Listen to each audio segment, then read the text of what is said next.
Hello there, welcome to the Saroy channel, wherever you are in the world, and so much love to each and every one of you. How are you doing? I do hope you're doing really wonderful. I'm doing great, thank you very much, and I'm so delighted you've joined me this evening for part 2 of our story. If you haven't heard part 1, please click on the description because you don't want to miss out on the fabulous story, and I always appreciate it if you leave a comment because it is so lovely to hear from you. So let's get started with part 2 of our story.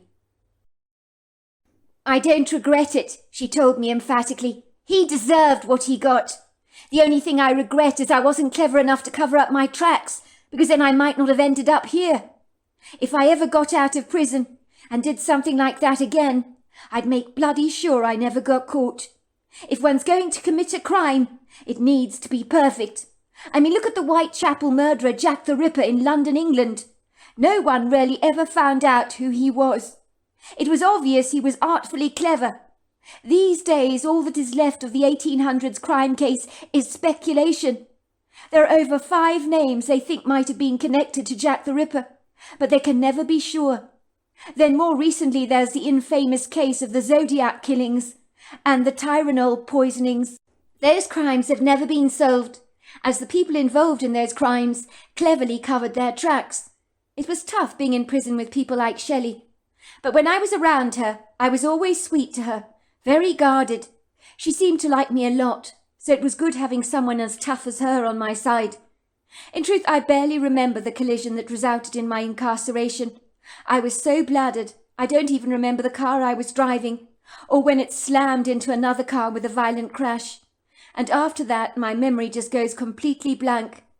I regret to say one person ended up in a wheelchair on my account, and I had to live with the horror of what I'd done.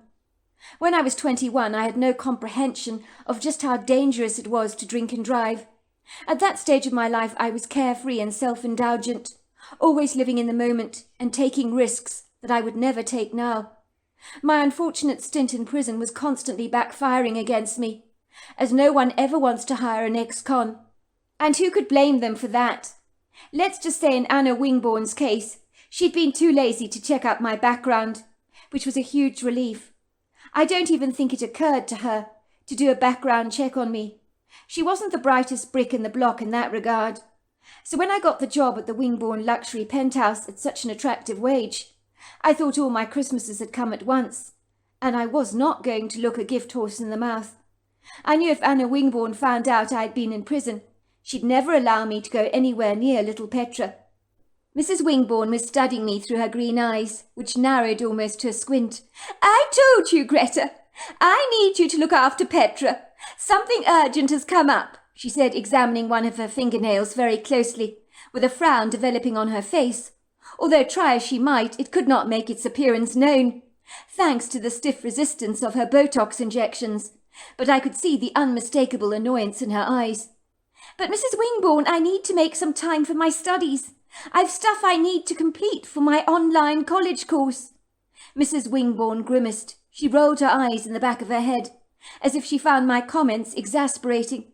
Greta, honestly, girl, now listen to yourself.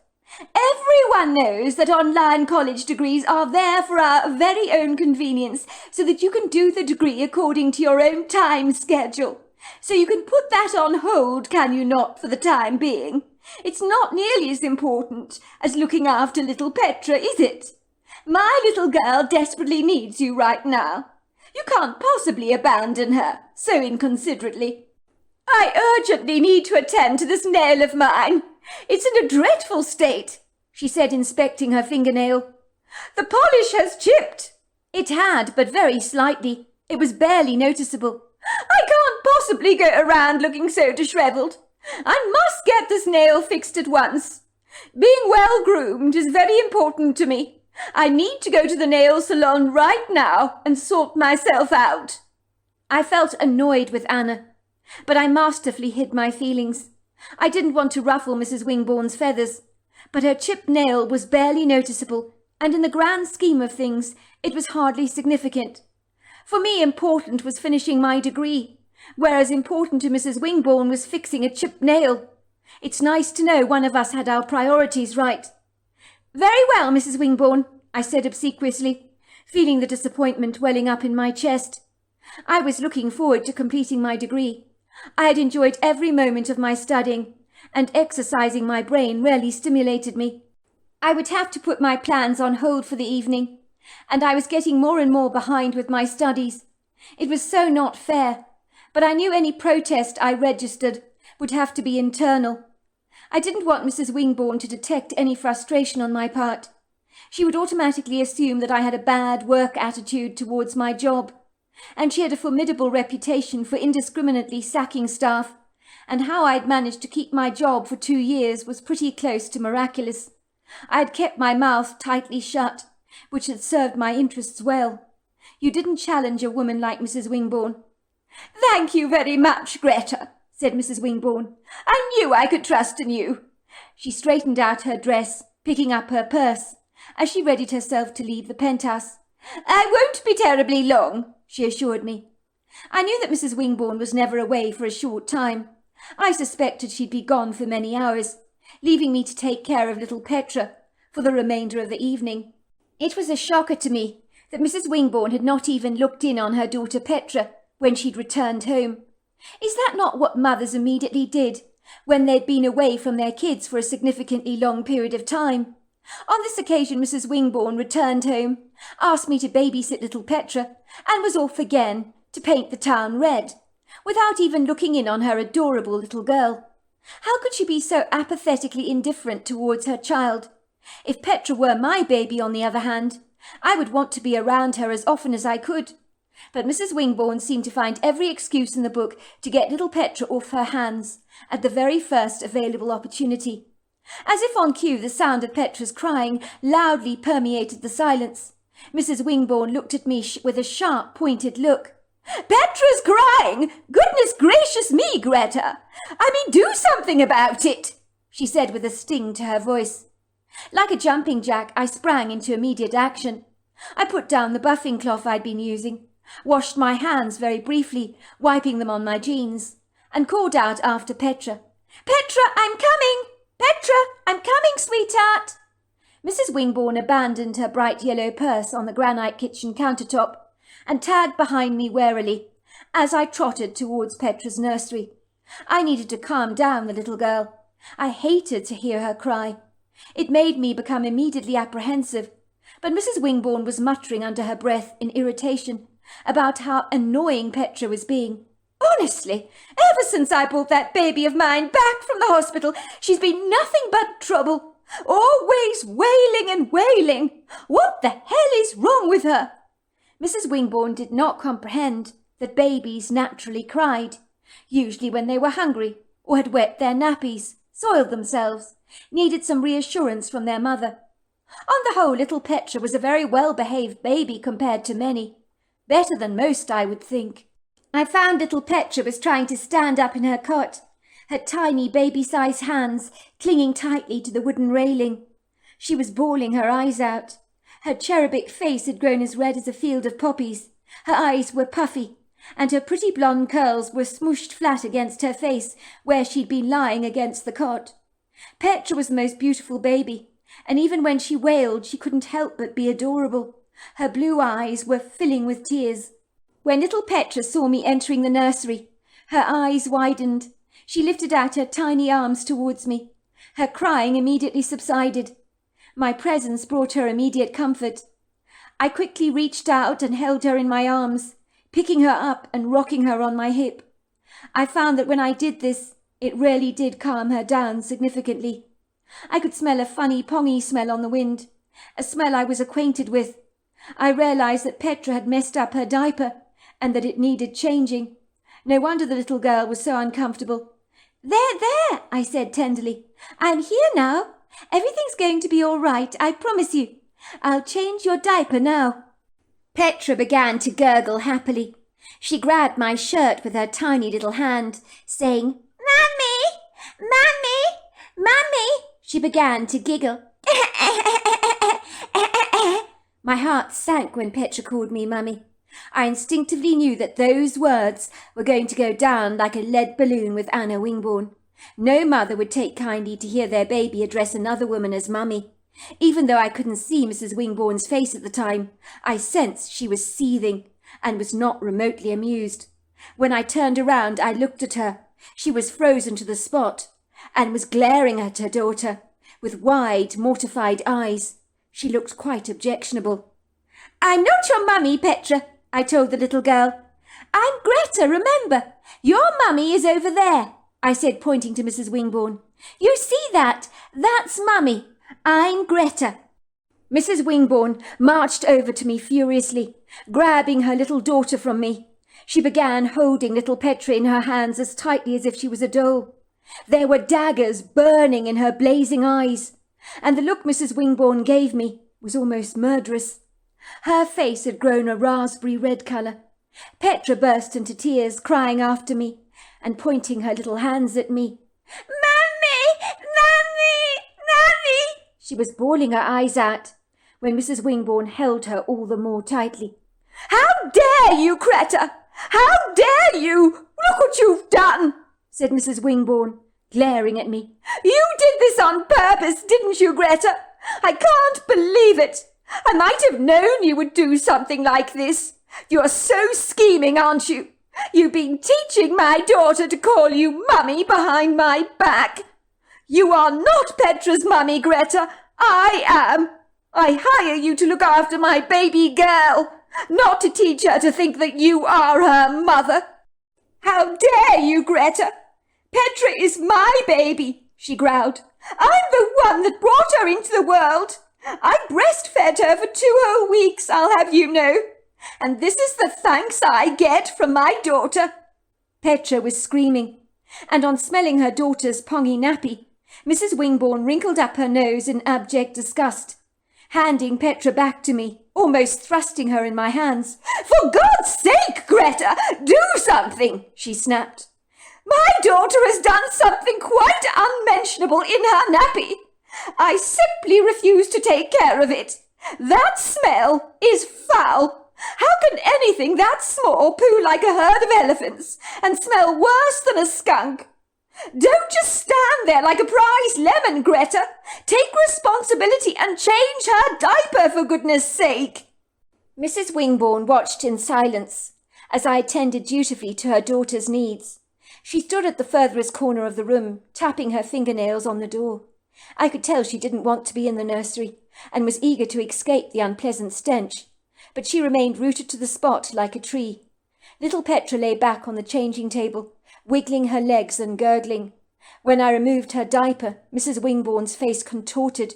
She looked away as her whole body shuddered, wearing a notable expression of disgust on her face, which left me wondering how many times she'd ever changed her baby's diapers.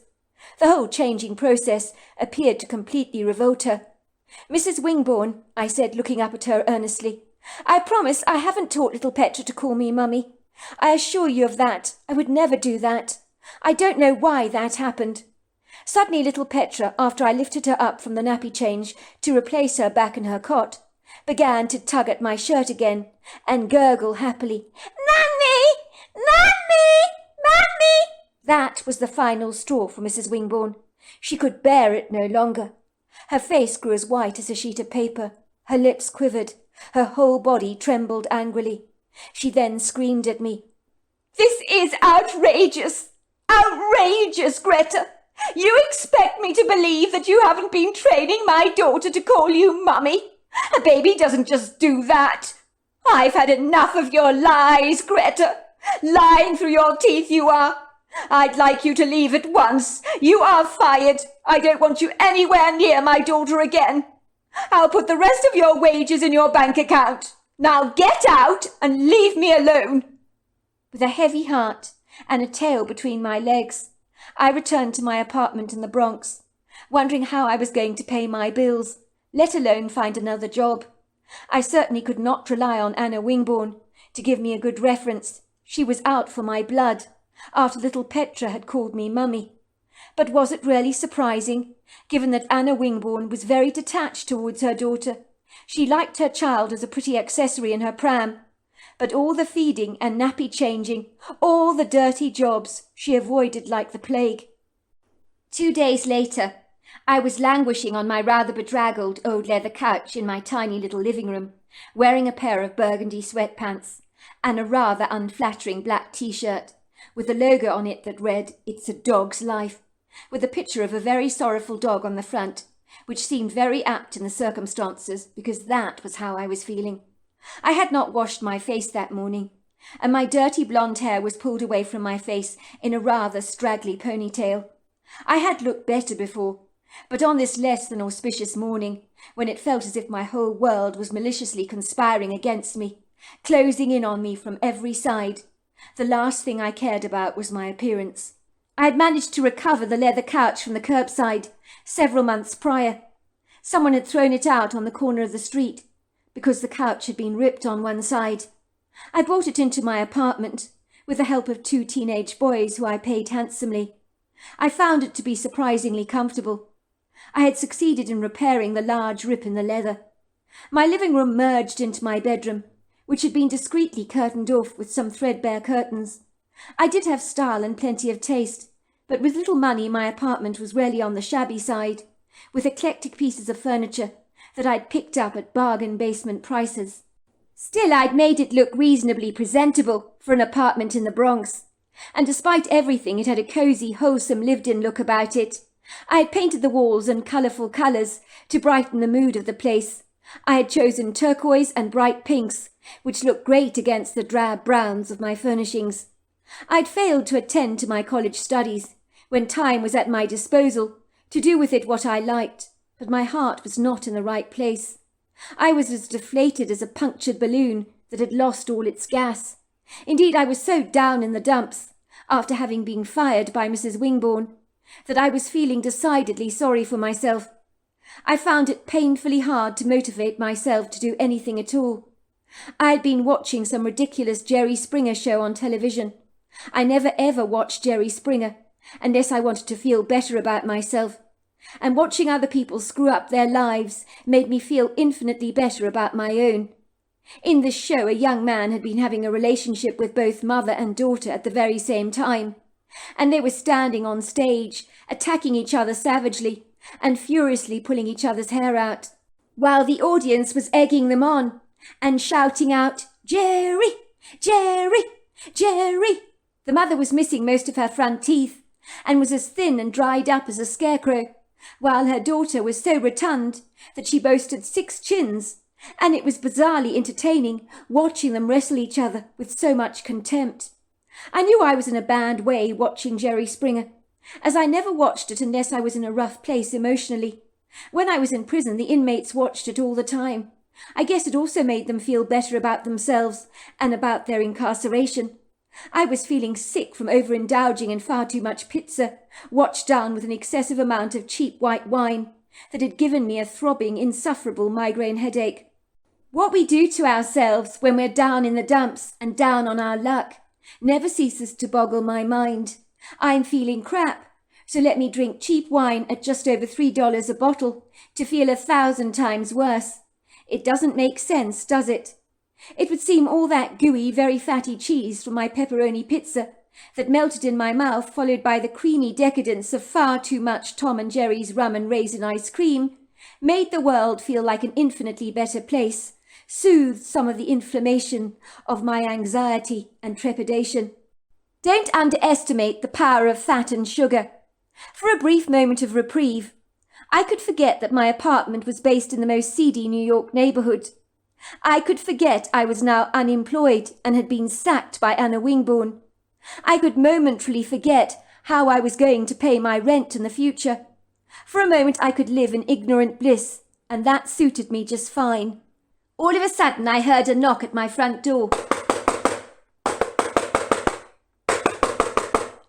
It was not a polite, gentle knock by any manner of means, but an angry, frenzied rap.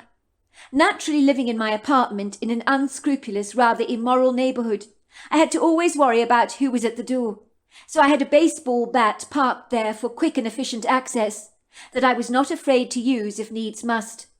So armed with my canister of mace at the ready, I clandestinely tiptoed towards the door, making sure that whoever was knocking so furiously hard would not know I was there. I found it was so much better to proceed with caution. I would surreptitiously take a peek through the eye-hole and see who the person was standing there before I dared to open the door to them. You could never be too careful. I often avoided answering my front door if I thought the person on the other side looked highly questionable. If there were any advantages to spending a brief stint in prison, I had become far more savvy than most, and was a pretty good judge of character. I knew what signs to look out for if a person could not be trusted. Prison had taught me a thing or two about how to pick out the weeds from the wheat. My heart was thundering impolitely in my chest as the frantic banging continued on my front door. Who the hell was out there? And why were they incessantly banging the door? I began to imagine the axe murderer standing there, his face covered with a menacing white Halloween mask, giving me a gormless grin as I opened the door. I could envisage him staring at me blankly, with glazed eyes that were as dead as a fish. Relief flooded over me like a warm shower when I heard a familiar whiny but fractious voice. "Greta! I know you're in there! Open the door, please, at once, or I'm going to call the police." I was gobsmacked and taken aback. What the hell was Mrs. Wingborn doing at my door, in my neighbourhood? Could I dare to hope she was here to offer me my job back, because she couldn't manage without me? But if that was the case, why was she threatening to call the police? Would she even do that? What the hell did that insufferable woman actually want? Nonplussed, I reluctantly undid the chain from the back of the door, which opened with a loud, sizable creak, as everything in my apartment groaned begrudgingly, because all the fixtures and fittings were so ancient. Mrs. Wingborn stood there in a black and white striped dress that made her look like a zebra. As usual, she was meticulously turned out, as if she was about to walk down the red carpet at Fashion Week in Paris. Her contorted face appeared furious. She pushed past me so roughly in the doorway that I nearly lost my footing. "Where is she?" said Mrs. Wingborn. "Where is she?" Mrs. Wingborn stormed through my apartment like an angry tornado. "Sorry, Mrs. Wingborn, what on earth is the matter?" I asked. Mrs. Wingborn waggled an accusatory finger at me. "Don't act nonchalant, Greta. You've been grooming my daughter to call you mummy. Now you've abducted her from my home. How dare you? Who do you think you are, coming into my house to babysit, with the duplicitous intention of abducting my daughter all this time? I knew when I met you that there was something dreadful about you. I knew when Petra was gone, you were responsible for her disappearance. I should have known from the moment I met you that you could not be trusted. You hear of women like yourself all the time on the news, worming their way into people's lives in order to abduct their kids. You're not going to get away with this, Greta. You're lucky I haven't called the police yet. Now, where is she?" "What are you talking about, Mrs. Wingborn? I don't understand what on earth you're talking about." "I'm not fooled by you for a minute, Greta. Don't think I'm not. I slipped out of my home a moment ago, just to buy something at the delicatessens, and when I returned, Petra was gone. I knew you took her. I'm not stupid, Greta." "Mrs. Wingborn, I did not take Petra. Shouldn't you be calling the police? I assure you I have nothing to do with your daughter's abduction, but if she's gone, this is deadly serious. I promise you I had nothing to do with her disappearance. You can search this house if you like. I would never do something like that. I may be many things, Mrs. Wingborn, but I am not a child abductor. You'd have to be seriously sick in the head to do something like that." "Liar! Look at you! Such a dreadful liar, Greta!" said Mrs. Wingborn, growling at me contemptuously, and marching through my home like a trumpeting elephant, with a very large axe to grind. Who knew a woman of such slight stature could bring such devastation to my little apartment? But believe me, she did, without apology, as wooden floorboards vibrated and creaked, and clothes were flung from one end of the room to another. "Where is she? Where is my daughter, Greta?" Mrs. Wingborn shrieked, while I stood in my apartment bemused and frozen to the spot, more from shock than anything else. But by the time Mrs. Wingborn had fully searched my apartment, even the salt and pepper cellars in my kitchen cupboards were now lying in a broken heap on the floor, along with some smashed china plates, that Mrs. Wingborn had just thrown indiscriminately on the floor, in her heated rage. Never mind the fact that those china plates were rather special to me. That wouldn't have occurred to Mrs. Wingborn. Mrs. Wingborn threw open my cupboards, rifling through my clothes like a woman possessed, leaving my place looking like a bomb had hit it. She looked in the most ambiguously obscure places for her baby. That was almost laughable, but when you're desperate, you can do the strangest of things. I knew that only too well. When I was a child and my kitten had vanished, I looked for it in the freezer, the dishwasher and washing machine. "I don't understand, Greta," she said, her voice becoming fainter and fainter. "I was so sure you had taken her. Where could she be? Are you hiding her? Please tell me. I need to know. If you don't tell me the truth, Greta, I'm going to call the police. But we don't need to do that, if you're perfectly honest with me." Mrs. Wingborn opened up her purse, pulling out a checkbook and a pen. "Now, I won't go to the police at all. I won't get them involved, Greta. If you give me little Petra back, name your price, and I'll write you the check. Will $100,000 do? Please be reasonable, Greta. Petra is my baby." "Mrs. Wingborn, calm down, relax. I promise you I have not taken Petra, and I don't want your money. Sit down there on the couch, and I will make you a sweet cup of tea, and we can talk about this properly. I am sure you will find Petra. There must be a rational explanation for her disappearance. I mean, think about it for a moment. Could anyone else innocently have taken her out? It's very unlikely. She has rarely been abducted." Mrs. Wingborn calmed down, but her face remained white like a sheet when I finally handed her a cup of sweet tea. She took a couple of grateful sips and began to shake quite violently. "What am I going to do, Greta? Oh, Petra has gone," she said with wide eyes that were filling with tears. "Someone has stolen my baby. What am I going to do? My poor little Petra. Someone could be harming her right now as I speak." "But are you sure, Mrs. Wingborn, that little Petra really has been abducted? Tell me what happened from start to finish. Let's try and figure this out together, shall we? I mean, there are surveillance cameras at the penthouse. I'm sure they'd have picked up any images of anyone entering the building." "Oh, I hadn't thought of that," said Mrs. Wingborn, opening her purse to retrieve a tissue. She blew her nose hard and mopped her eyes, her face brightening. "Whoever took my baby, they'll be on the CCTV footage. They won't be able to get away with this. I'll make sure they don't. Let's see," she said, trying to slow down her thoughts. "Well, that very unreliable woman I hired the day before yesterday to take your place, she never turned up for her job this morning. Can you believe that? So unreliable. She worked for me yesterday, demanded payment and bogged off. I got a sneaky suspicion she wasn't coming back. I'm always very discerning about that when it comes to people, you know. I could tell she was a bit slapdash. I told her over 100 times to clean the granite surfaces. She told me they were already sparkling and she wasn't going to do them. Can you believe her brazen rudeness? I told her she would do as I told her to do, and well, you know, she became quite sulky. I could tell she was very lazy. As that woman didn't turn up this morning, I had to look after Petra myself. But I slipped out of the penthouse for just a few minutes, and when I returned, she was gone.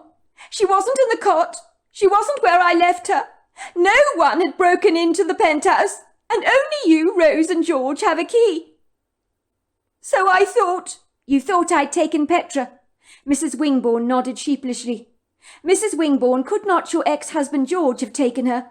You've just said he has a key to the penthouse. Or maybe Rose turned up and took him for a stroll in the pram." So there we are. That's the end of part 1. Part 2 is tomorrow night. Until next time, goodbye and good night.